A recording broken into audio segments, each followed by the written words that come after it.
We are live. We are live. What's up, ladies and gentlemen, madlang people. Mga kapatid. Mga kapatid, maayong adlaw, magandang hapon po sa inyong lahat. Ako po si Kiko Estrada. Ako po si Diego Loizaga. At maghihintay po muna tayo, umabot ng 100k viewers. Ayong galing kay Cian Casa, dapat yun ang dapat gawin. Maghihintay muna tayo ng mga viewers. Iiyak po si Diego pag hindi namin nakuha yung 100k viewers. Baka 100 lang, bro. Nasa 200 na tayo, guys. Sabi ko sa iyo, 6 viewers. Hi, guys. Let's wait pa. Let's wait. Dapat yung aim natin 50 muna. 50. Diba? Para malapit-lapit. Bro, the number's going down. It's not going up. Okay, let's give it a... Hindi, pataas siya. Yeah, true. Oo. Ang kuya mo, what's up, Jory? Si Mama Jory sa nanood. Okay. Rose Ann Simbahon. Like and share, guys. Like and share. Malapit na yung mga simbang gabi. Burmans na. Simbahon. Rose Ann Simbahon. Ganda nung last name niya. Simbahon. Siguro lagi siya sa simbahan. Ito Okay. naman. Dito natin makikita. Okay, let's go. Live chat. Oh, mag-comment na tayo. Ay. Ikaw pala yan. Okay, so let's start. Okay. Where do we begin? I told you didn't remember anything. What's up, Dan? What's up, Louis? What's up, Dan? What's up, Louis? Hi, Kiko and Diego from Sheng Constantino. What's going on? All right. Hi, Sheng. Let's shout out people from your life. It went down. Mas marami na to kaysa dito, Oo bro. nga, no? Bro, ano sinabi ng 1.5 million followers? Yeah, yun na nga eh. Yung sa akin, 90 na lang. Alright, let's go. Start. Ay. Okay. What do we do? Recap. Alright, quick recap. Ang recap ng Totoy Bato.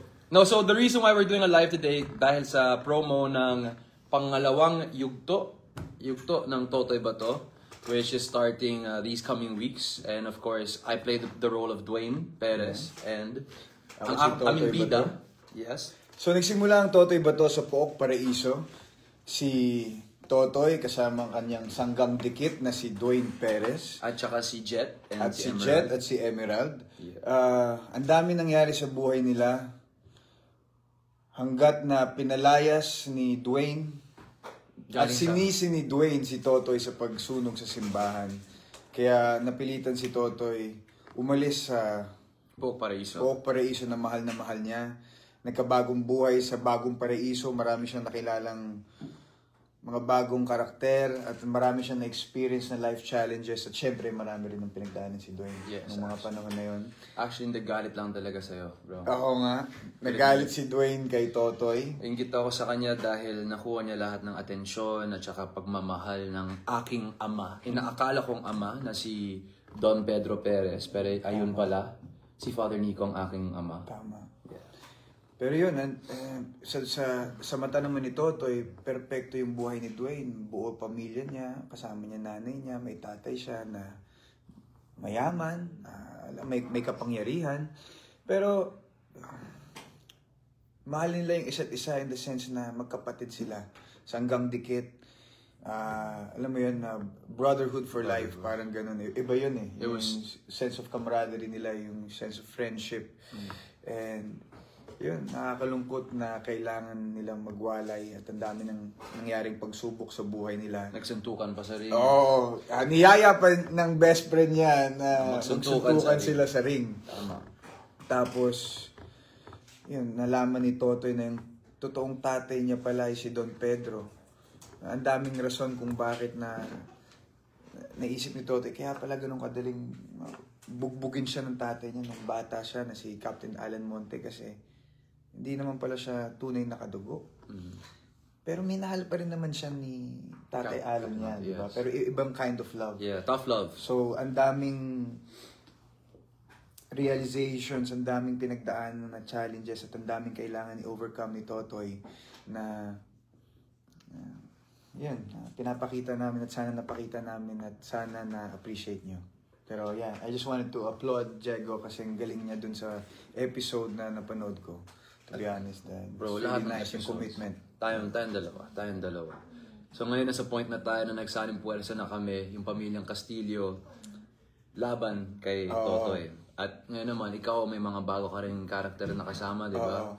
Na pwede na namin sabihin kasi Pwede na namin sabihin? naipalabas na eh. Si Jano Gibbs, Tito Jano is now part of our cast. And wala muna. So may dapat abangan. Na... So may papagalitan mamaya. Parang Marvel movie to. Oo. Tama na. Okay. Hanggang dun lang. Yun, all caught up na kayo.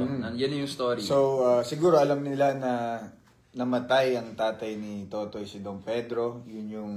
pinatay ko. Hindi siya namatay. Pinatay mo, sinunog mo siya. Oo, kasi wala siyang kwenta. Okay, yeah, si Dwayne yun. Yeah, coming from Dwayne. Si Diego Sorry. Okay. Ganyan siya ako committed. Pati sa, alam mo, method yung tawag dyan. Off the set. Yes. Mamamatay tao. It's a joke.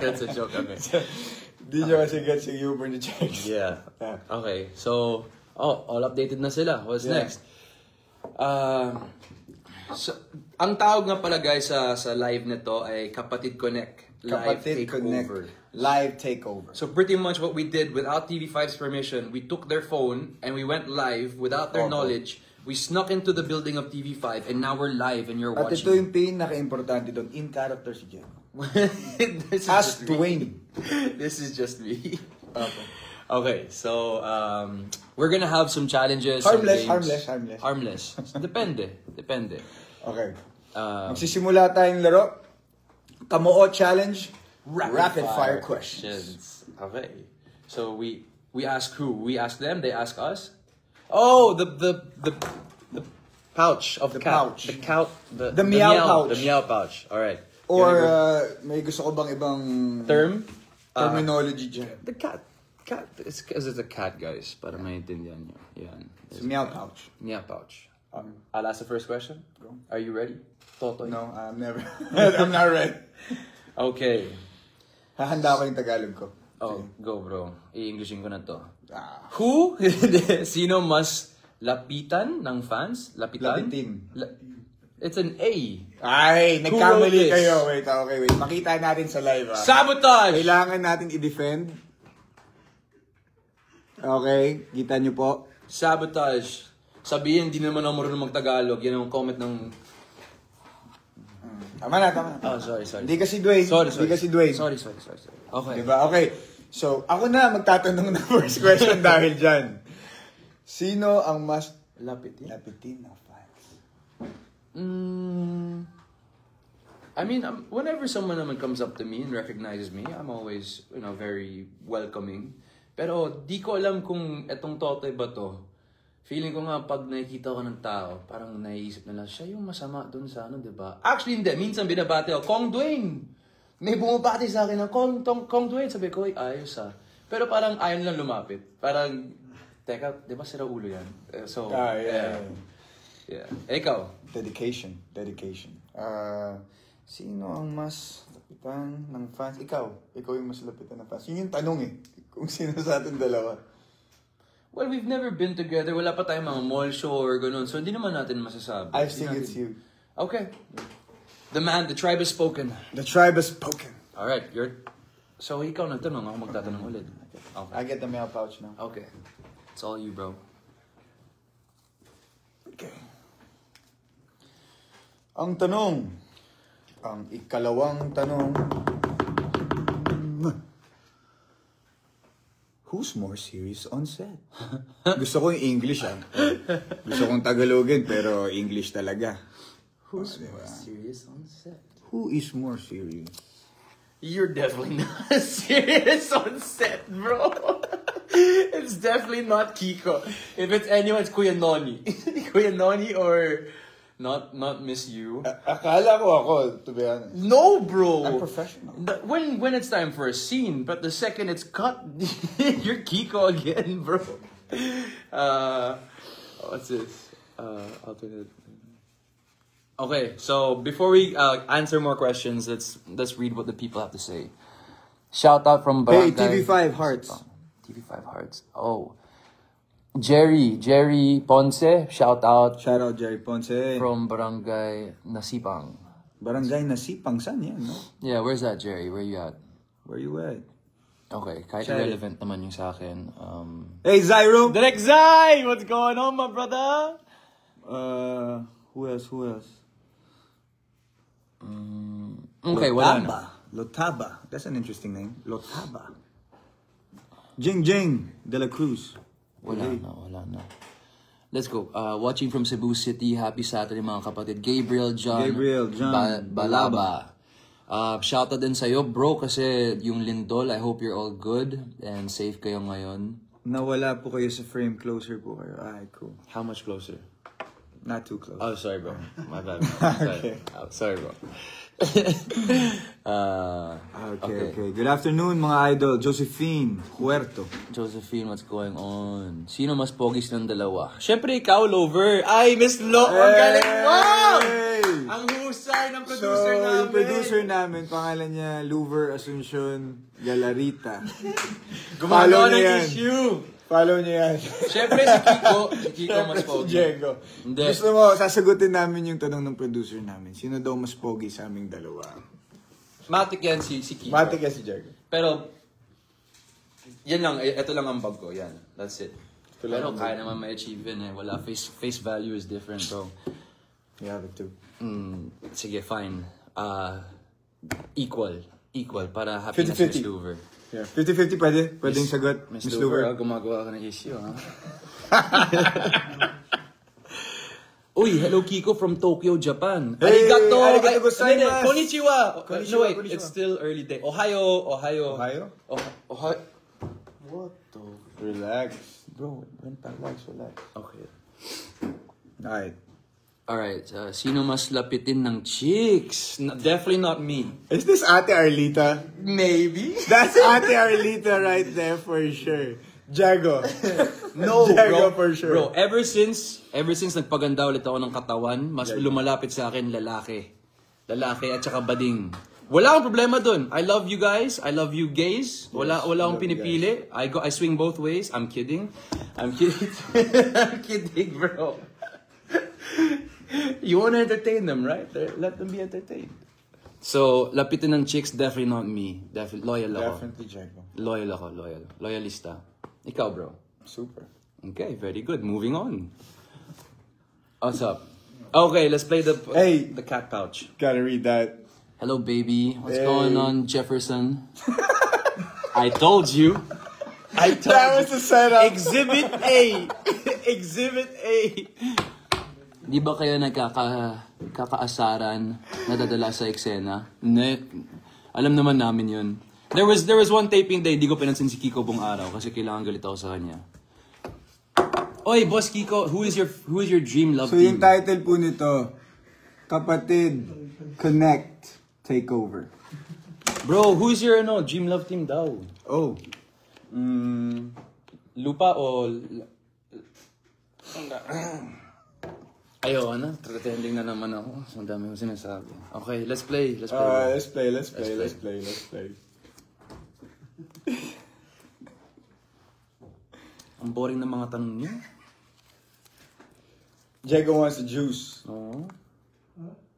He wants the juice. Okay, this is actually, who's... I think it's who's more likely to get injured. Okay, yeah. Who's more likely to get injured in an action scene? Definitely me. You? What are you talking about you? Hindi, kasi lagi ako nagkakamali sa steps di ba? Yung choreo. But it's solid, bro. Yeah. Oh, yeah. I would have thought... You never be the one to be carried, though. Yeah, I'm the one carrying. Yeah, see, so it's not that. Sa bagay, tsaka mas may action scenes ka. Yeah. Okay. Both. Both. Equal. Because yung sa kanyang sipa, grabe rin. The only reason why I get injured is because I forget the choreo. And then when I'm supposed to duck, I don't duck. And then I get I get punched. Accidentally. Yung alam mong mali mo, kaya kailangan mong tanggapin. Yeah. At kaya nga tinatanggap ko. Pero si Kiko naman, dahil sa sobrang dalas niya na may action scene, There's just some few. it's impossible, inevitable na magkakatamaan talaga. Yeah. Here, papi. Okay. Meow pouch again. This should be an effects like. Angela You Hart, get what's it. going on? Hey, Andoy, what's up? Ando is there? I mean, Hindi. Angela you Hart. didn't get it. Okay, I get it. Sorry. My boy, come on, my boy. My bad. Okay, who laughs first during take? Definitely Diego. You, bro! You tripping, man. Okay, it's definitely Kiko. Definitely. Definitely Kiko. Definitely.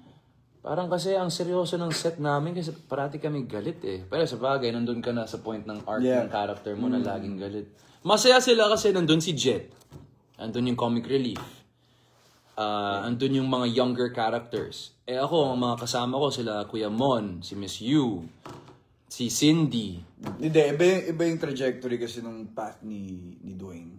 Yeah. So, imposibleng nakakatawa yung set namin eh. I mean, we try and make it funny but it's more serious. Nahanap niyo yung fun in a different way. Oo. Kapag si Kuya Mark nandun, pag si Kuya Mark nagpapatawa, yun, matatawa kami. Nahuli ka na ba sa mga knock-knock jokes niya? Yeah, naman. Tsaka si Kuya Mark, kapag ka-eksena mo siya, meron siyang ginagawang style. Sabi daw niya, parang sinaunang acting trick daw to.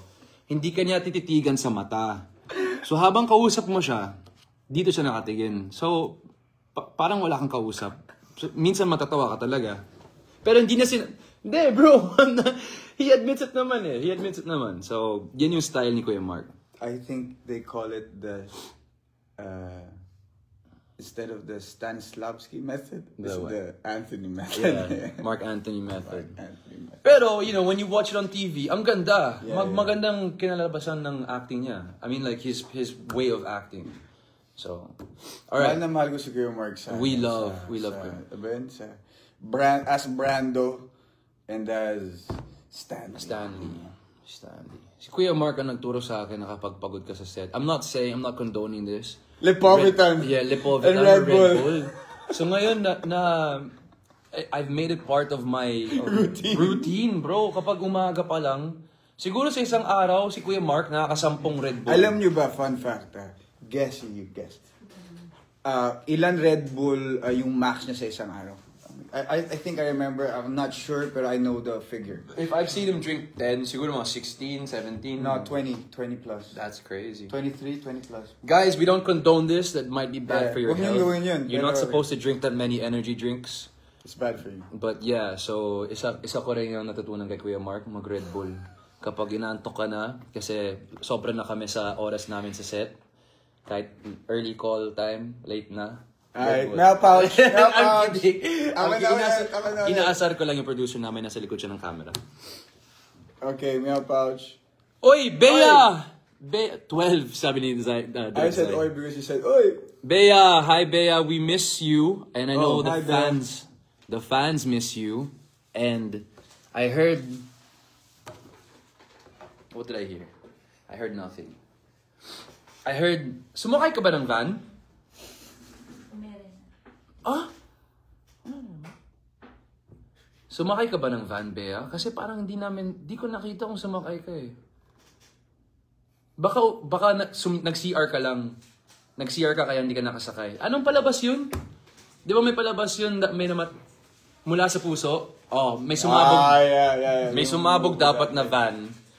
You got saved by Ate Arlita. Thank you. Thank you, Ate Arlita.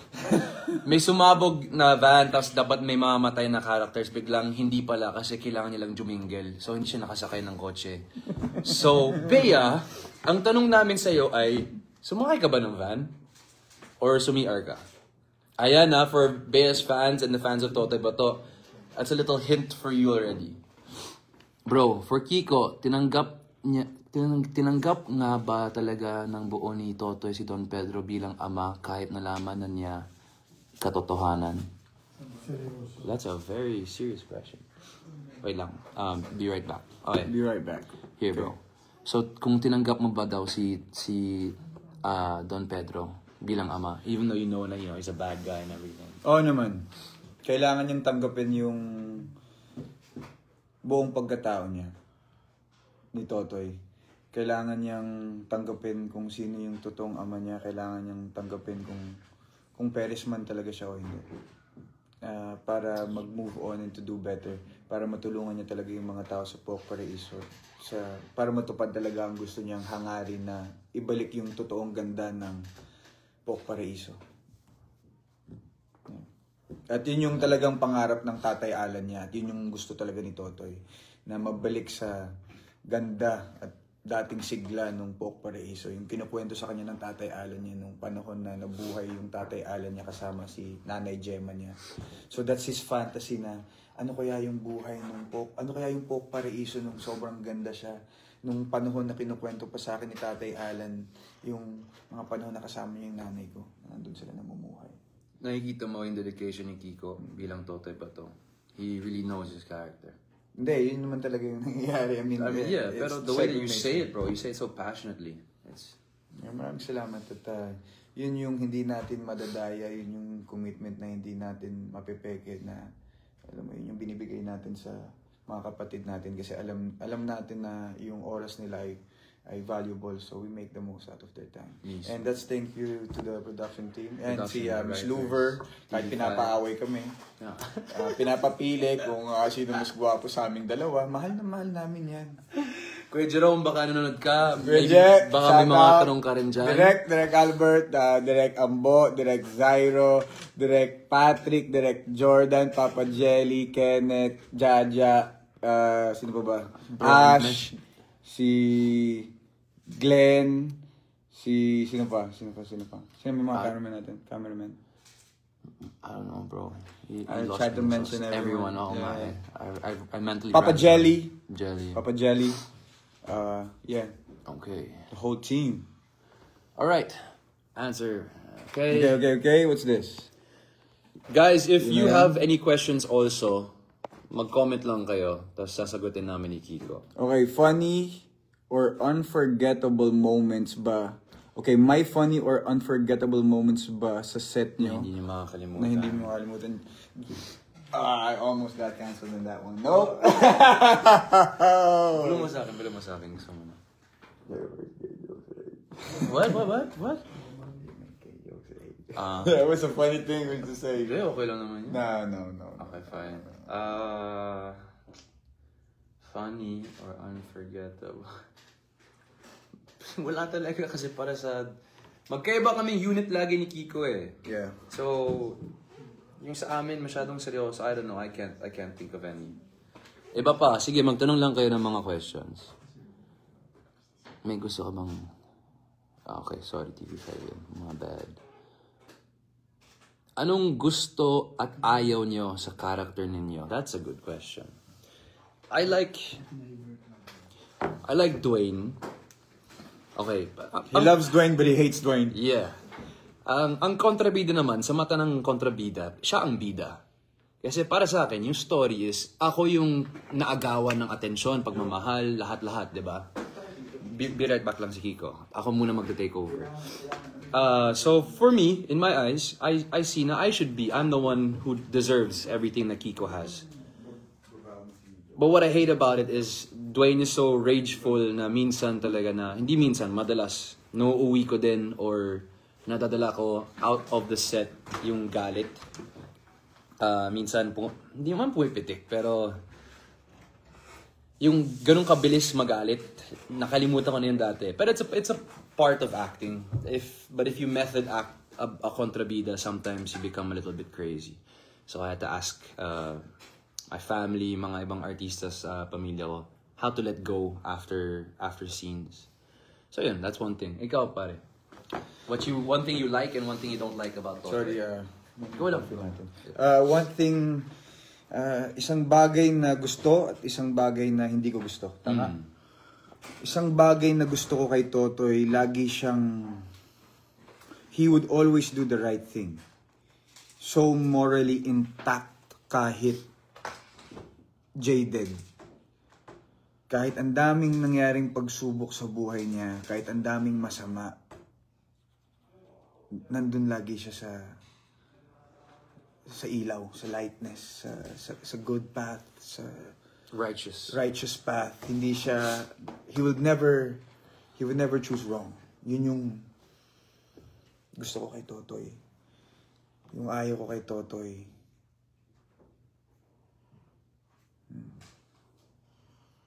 Too predictable. Too predictable yung character mo. Pero ngayon, Mm. na tinanggal na lahat. Who's to say when the next script comes out, no? Pero ngayon, no, pag natanggal na lahat sa'yo, yung pa ba yung pipiliin mo? O kukuha ka na rin? Diba? Yeah. Kung sinagad na, kinuha mo na nga yung... Kinuha sa kanya yung nanay niya nung bata siya. Binugbog siya nung natitirang magulang niya. Hanggang 18 years old siya. Or 20 plus nung ever since nung bata. Like, ever since he's old enough to be beaten up, he was beaten up. Tapos nung namatay siya, nung naging okay kayo, tapos namatay siya, dami nangyari sa'yo. Nalaman mo, hindi pala sa totoong tatay mo. Yung totoong tatay mo si Don Pedro pala. And then pinatay ko pa yung... Pinatay mo pa sa harapan ko. Diba? So parang, it comes to a point na, will he still Choose be predictable? the righteous, yeah. Diba? Will he still be predictable? Or he's gonna take, like how everyone took from him? You will try. I will try. That's a Batman voice. I will try. Alright, so what's next? If there's any more questions. And Benito, hello. Let's see. Nagkakasakitan ba kayo sa mga action scenes nyo? Yeah. Yeah. Normal yan. Nangyayari talaga. Remember yung unang action scene natin? Yung sa farm? No. The bag. Yung sa, the punching bag. And then you were throwing heavy hooks na like, Diego, relax. Oo. And then Sunday kicks, para mukha talaga. And I was like, Totoo. hindi, pero relax. Yung pang solo ni Kiko kasi, I had to block. Block. Ang tulis ng buto niya. Every time na nag-hook ako, I was like, my whole arm was bruised. sabi ko, Diego, relax lang. Hindi, kicks para ano, sabi ko. Para "Oh, totoo. man." Pero maganda naman kinalabasan. Yeah, diba? it was super nice. Yeah. So it's normal. It's normal. Yeah. Okay, ano pa? Questions. We can go all day. How do you shake off the tension after emotional or fight scenes? I know how Jagga does it. Bling, bling, blonde. Hindi na. It's tough. It really depends. Fight scenes are easy to get out of. Fight scenes wala. Yeah. Kasi nailabas mo naman dun yung ano mo. At choreo siya. Choreo siya. Alam mo yung objective, di ba? Yung pag sa fight. Yung emotional yung mahirap. Yeah. Minsan, kung saan mo pinanghuhugutan yung emosyon na kinakailangan dun sa eksena. Minsan, kahit na-cut, naiisip mo pa rin. Yun yung part na medyo nakakabaliw. Or, minsan, mauuwi mo siya. Ayaw ko, ikaw. For sure. Diba? Oh. Lalo na sa arc ni Totoy ngayon, Yeah. na ikaw nang tumatay yung padre de pamilya ng Perez, ng pamilyang Perez. So, parang napapunta ka na dun sa dark side eh. Oh, pero syempre, balance pa rin na hindi naman fair yun sa mga tao na mahal natin sa bahay, di ba? Na naiwan natin sa bahay na pagdaanan yun. That's too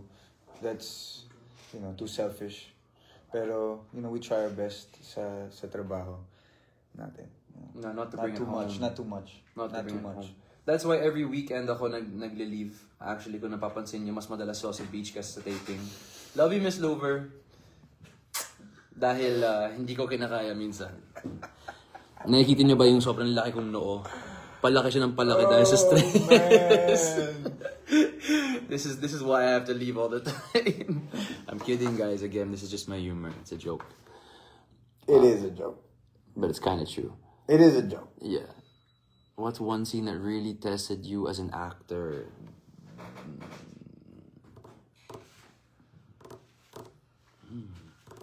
So far? That's an interesting question. So far? Is it from Toto or is it from a different... Let's stick to Toto. let's stick to Toto. Oh yeah, it's just a scene. Yun. Parang that's a good question. Yeah. What was one scene na yung pinaka-challenging sa'yo? Name it. Sa buong ng Toto. And we've been shooting for how many months, Ate Lou? Since March. Nah, bro. Since April. March. April. I shot April. No, bro. Nag-start tayo March. I shot April. Okay, March, April. April. Okay. For me, the most challenging scenes that I have are. We shot in March. We shot in March. March. I stand corrected. We March. shot in March. I was sure, but I let you have it. Nah. Sorry. Thank you. We shot March. We shot in March. Starting March. Kapag congressman ako. Kapag kailangan ko mag-lines na parang akong congressman, I don't know why nahihirapan ako. Probably the Tagalog, probably the... Nahihirap rin na kailangan ko magsalita as a political figure. Sayang kasi may balak pa naman ako mag-politics. Pero... Why not? Wait, let's stick to Totoy. Doon ako nahihirapan. We can go spin-off. Let's not talk about Totoy. Let's talk about your political career. So guys, in 2028, please vote. Yeah, go Diego. Congressman Diego Loizaga. Itotoo ka na, hindi na Dwayne Perez.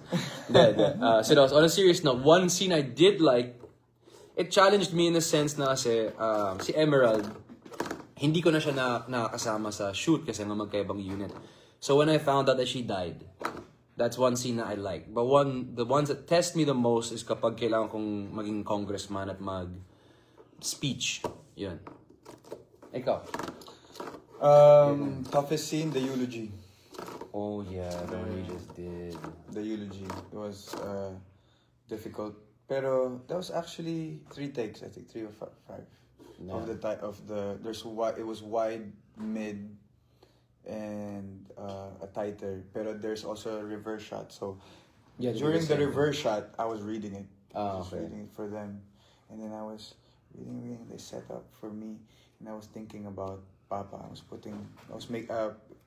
Pinapersonalize ko siya. Yung eksena. That's what I mean, guys. Kung paano Para mo, mas ramdam. Oo, kung anong hinuhugot mo or saan mo hinuhugot yung for the scene. Kailangan meron, may clear Personal. motivation.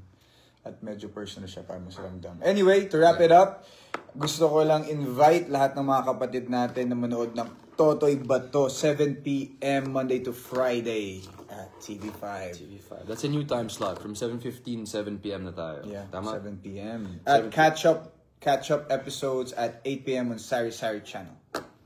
So once again, this is Diego Loizaga as Dwayne Perez. Yes, at ito po si Kiko Estrada bilang Totoy Bato. I-download nyo rin yung Signal Play. Tama ba? May Signal Play tayo? And it's on YouTube. Yeah. You can watch every episode on YouTube. That's what I do every night. Alright guys, so thank you. This has been our Kapatid Connect live takeover. I hope you take over your TV. I want to... TV5, thank you. We say bye. You take over your remote and you put on Totoy Bato. Wait, Jax, we do this. We show the team. So... Bye. Yeah. See, Wait, we say bye to that too. No, we're gonna. You went out. Okay. Peace.